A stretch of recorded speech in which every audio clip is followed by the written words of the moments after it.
पति ब्रह्मचारी. ನಾಯಿ ಅದ್ರ ಏರಿಯಾ ದಾರಿ ಮರ್ತು ಮಿಸ್ ಆಗಿ ಸಿಂಹದ ಗುಹೆ ಹತ್ರ ಬಂದ್ಬಿಟ್ಟಿದೆ. ಅದು ಬೊಗಳೋದನ್ನ ನಿಲ್ಲಿಸ್ಬೇಕಾಗತ್ತೆ. ನಿನ್ ಟೆಂಪೋ ತಗೊಂಡು ಬಾಯಿ ಮುಚ್ಕೊಂಡು ಇಲ್ಲಿಂದ ಹೋಗ್ತಾ ಇರು. ಸೂರಜ್ ತನ್ನ ಶತ್ರುಗಳಿಗೆ ಇನ್ನೊಂದು ಅವಕಾಶ ಖಂಡಿತ ಕೊಡೋದಿಲ್ಲ. ನೀನಿಲ್ಲಿಂದ ಬದುಕು ಹೋದ್ರೆ ತಾನೆ ಇನ್ನೊಂದು ಅವಕಾಶದ ಬಗ್ಗೆ ಮಾತಾಡಕ್ಕೆ. ಸೂರಜ್ ತನ್ನ ಸಾವಿನಕಿನ ತನ್ನ ಹತ್ರನೇ ಇಟ್ಕೊಂಡು ಓಡಾಡ್ತಾನೆ. ದಮ್ಮಿದ್ರೆ ಬಂದು ನನ್ನ ಟೆಂಪೋ ಎತ್ಕೊಂಡು ಹೋಗು. ವಾ ದಾದಾ ವಾ, ನೀನೇ ನಂಬರ್ 1.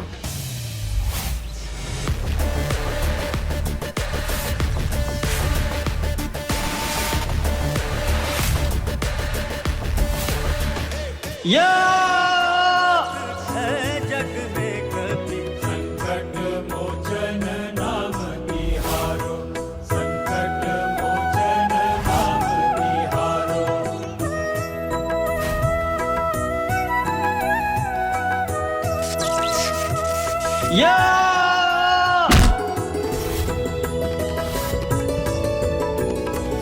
अंगद के संग लेने गए सिया, खोज कपी से यह बन उचारो, जीवत ना बची हो.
ಸೂಪರ್ ಅಣ್ಣ, ನೀವು ಧೂಳೆಬ್ಬಿಸ್ಬಿಟ್ರಿ.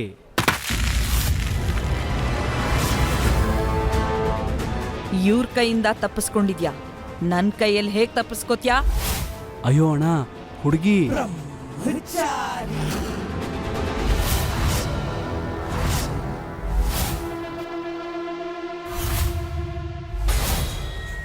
ಮುಗೀತು ಕತೆ. ಬ್ರಹ್ಮಚಾರಿ ತರ ಇರೋದ್ರಲ್ಲಿ ಏನ್ ತಪ್ಪಿಲ್ಲ, ಆದ್ರೆ ಹೆಣ್ಮಕ್ಳ ಜೊತೆ ಜಗಳನೂ ಆಡಲ್ಲ ಅಂದ್ರೆ ಹೇಗೆ?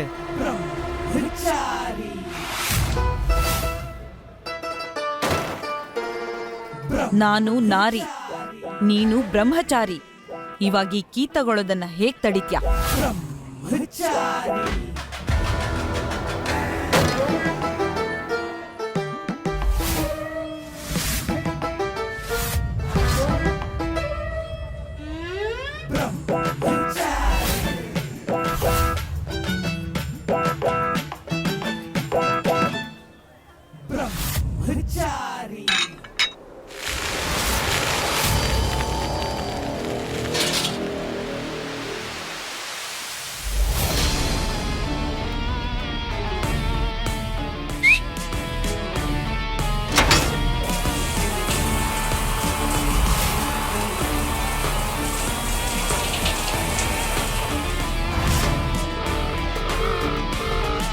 ನಮಸ್ಕಾರ ಯಜಮಾನ್ರೆ. ಸೂರಜ್, ನಿನ್ ಮಾತಲ್ಲೇ ಗೊತ್ತಾಯ್ತು ಗೆಲುವು ನಮ್ದು ಅಂತ. ಇವತ್ತಿಂದ ಆಚೆಗೆ ಮನೋಹರ್ ಪಾನ್ ಮಸಾಲ ಟೆಂಪೋ ಸುತ್ತಮುತ್ತ ಎಲ್ಲೂ ಕಾಣಿಸಲ್ಲ. ನೀನಿದ್ರೆ ಸಾಕು, ಗೋಕುಲ್ ಪಾನ್ ಮಸಾಲಾನ ಯಾರು ಮುಟ್ಟಕ್ಕಾಗಲ್ಲ. ಹೌದು ಯಜಮಾನ್ರೆ.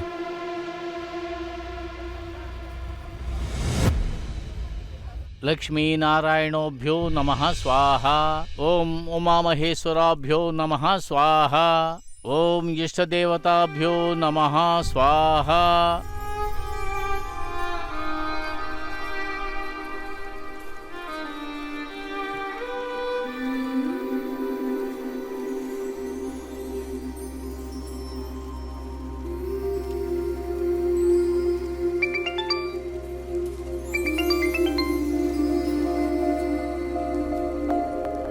ಸ್ವಾಹ.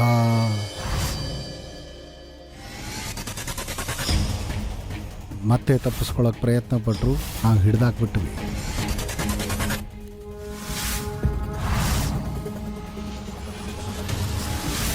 ಪಂಡಿತ್ರೆ, ನಾವಿನ್ನು ಹೊರಡಬೇಕು.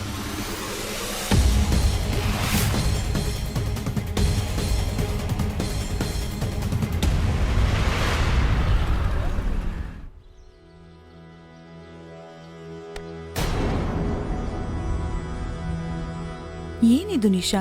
ನಾನು ಕಾಗೆಗಳಿಗೆ ಊಟ ಇಡ್ತಿದ್ದೀನಿ. ಅವುಗಳು ಊಟ ತಿಂದೆ ಹೋದ್ರೆ ನಿಮ್ಮಮ್ಮನ ಆತ್ಮಕ್ಕೆ ಶಾಂತಿ ಹೇಗ್ ಸಿಗುತ್ತೆ? ಆತ್ಮ ಶಾಂತಿನ ಸತ್ತವ್ರಿಗೋಸ್ಕರ ಬೇಡ್ಕೋತಾರೆ ಅದ್ಗೆ. ಆದ್ರೆ ನಮ್ಮಮ್ಮ ಬದುಕೆ ಇದ್ದಾರೆ. ನನಗನ್ಸ್ತಾ ಇದೆ ನಮ್ಮಮ್ಮ ಇಲ್ಲೇ ಎಲ್ಲೋ ಪಕ್ಕದಲ್ಲೇ ಇದ್ದಾರೆ ಅಂತ. ಸತ್ ಹೋಗಿದ್ದಾಳೆ ನಿಮ್ಮಮ್ಮ.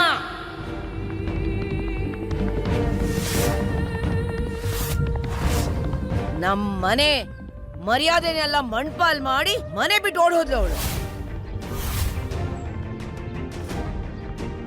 ಅವಳು ಯಾವತ್ತೂ ಈ ಮನೆ ಬಗ್ಗೆನೂ ಯೋಚನೆ ಮಾಡ್ಲಿಲ್ಲ ಅಥವಾ ಮಕ್ಕಳ ಬಗ್ಗೆನೂ ಯೋಚನೆ ಮಾಡ್ಲಿಲ್ಲ. ಅವಳು ಮಾಡಿದ ಕರ್ಮಕ್ಕೆ ದೇವ್ರವಳಿಗೆ ಸರಿಯಾಗೇ ಮಾಡಿದಾನೆ. ಅವಳು ಬದುಕಿದಾಗ್ಲೇ ಅವಳ ಆತ್ಮಸಾಕ್ಷಿ ಸತ್ತೋಗಿತ್ತು.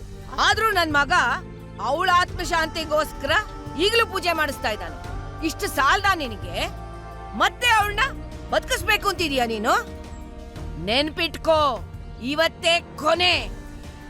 ಇನ್ನೊಂದ್ಸಲ ಅವಳ ಹೆಸರನ್ನ ಈ ಮನೆಯಲ್ಲಿ ಎತ್ತೋ ಹಾಗಿಲ್ಲ. ಅರ್ಥ ಆಯ್ತಾ?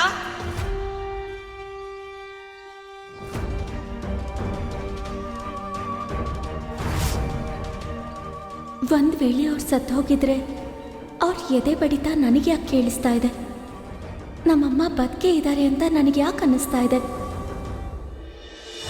ಎಷ್ಟು ಧೈರ್ಯ ಇದ್ರೆ ಮತ್ತೆ ನೀನು ಇಲ್ಲಿಂದ ತಪ್ಪಿಸ್ಕೊಳಕ್ ಪ್ರಯತ್ನ ಪಡ್ತೀಯ? ಈ ಗೋಕುಲ್ ಜನರನ್ನ ಆಳೋನಷ್ಟೇ ಅಲ್ಲ, ಅವ್ರ ಹಣೆ ಬರಹನೆ ಬದಲಾಯಿಸ್ಬಿಡ್ತಾನೆ.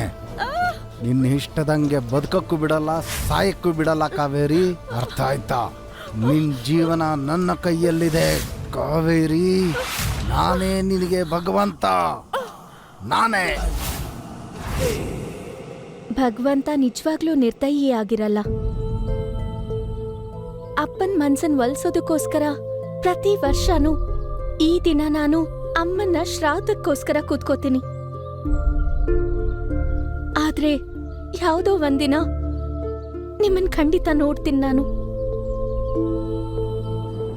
ಅವತ್ತು ನಾನು ನಿಮ್ ಮುಂದೆ ಇರ್ತೀನಿ, ನಿಮ್ಮನ್ನ ನಾನು ಅಪ್ಕೋತೀನಿ. ನನ್ ಜೀವನ ನಾಶ ಮಾಡಿದ್ದಕ್ಕೆ ನೀನು ಸಂತೋಷ ಪಡ್ತಿದ್ಯಾ ಅಲ್ವಾ? ಆದ್ರೆ ತಪ್ಪದೆ ನನ್ ಮಗಳು ಒಂದಲ್ಲ ಒಂದ್ ದಿವಸ ನಿಂಗೆ ಶಿಕ್ಷೆ ಕೊಟ್ಟೇ ಕೊಡ್ತಾಳೆ. ನೀನವಳ ಎಷ್ಟು ಪ್ರೀತಿಸಿದ್ರು ಅಷ್ಟೇನೆ, ನಿನ್ ಎಷ್ಟು ವರ್ಷ ನನ್ನ ಬಂದಿಯಾಗಿಟ್ಕೊಂಡ್ರು ಅಷ್ಟೇನೆ, ನಿನ್ ನಿಜನ ಸುಳ್ಳು ಮಾಡಕ್ಕೆ ಎಷ್ಟ್ ಬೇಕಾದ್ರೂ ಕಷ್ಟಪಡು. ಆದ್ರೆ ನಿನ್ನ ಈ ನಿಜ ರೂಪ ಒಂದಲ್ಲ ಒಂದ್ ದಿವಸ ಅವಳ ಕಣ್ಮುಂದೆ ಬಂದೇ ಬರತ್ತೆ. ಮತ್ತ ಆ ದಿನ ನಿನ್ನ ಈ ಸಂಬಂಧ ಮತ್ತೆ ನನ್ನ ಈ ಬೇಡಿಗಳು ಎರಡನ್ನೂ ಕಿತ್ತಾಕ್ತಾಳೆ. ಅವ್ರ ಅಮ್ಮ ಎಲ್ಲೂ ಓಡ್ ಹೋಗಿಲ್ಲ ಅಂತ ಖಂಡಿತ ಎಲ್ರಿಗೂ ಹೇಳ್ತಾಳೆ.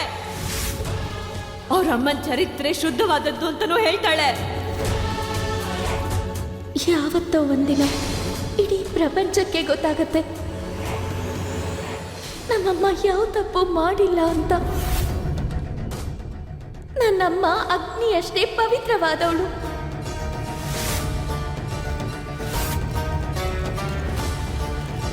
ರಾಮ ರಾಮ ರಾಮ.